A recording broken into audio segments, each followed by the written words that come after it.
If I start saying I'm always, or it always happens, I'm feeling overwhelmed by it happening, even when it doesn't happen all the time.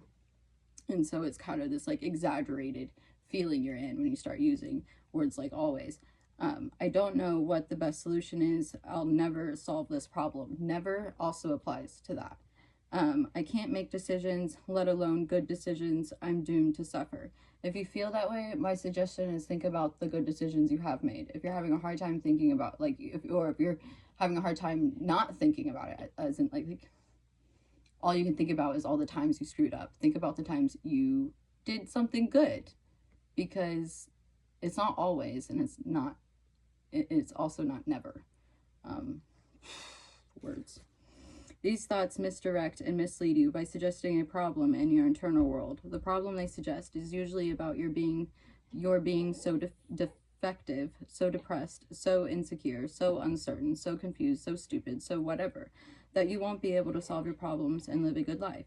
This is a trickier kind of thought, a trickier form of bait, and people very often are drawn into thinking and rethinking, obsessing about it, feeling bad about it, and in all kinds of ways stuck in their heads about it.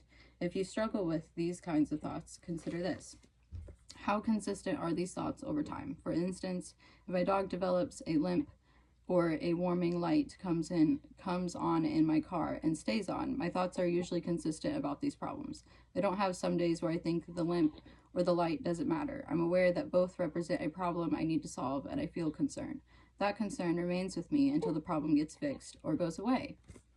Same, to an exaggerated point where it can literally like block forward movement in my life because I'm so focused on fixing one problem that may not be able to be solved just by me alone. So then it kind of leads into that yes or no question. Can I do anything about it right now? No.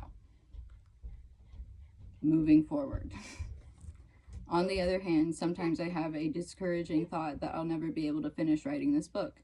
I feel down and depressed about that. Okay, for example, let's say I'm typing, I'm feeling really good about it, I'm writing a chapter for whatever thing.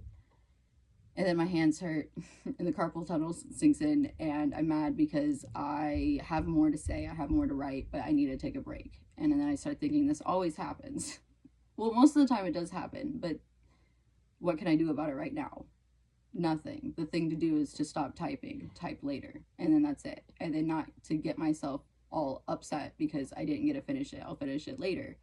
What's better for my body is to rest than to force it past a limit that it's like now on fire and screaming, please stop. Also remembering in school, I've been thinking a lot about this.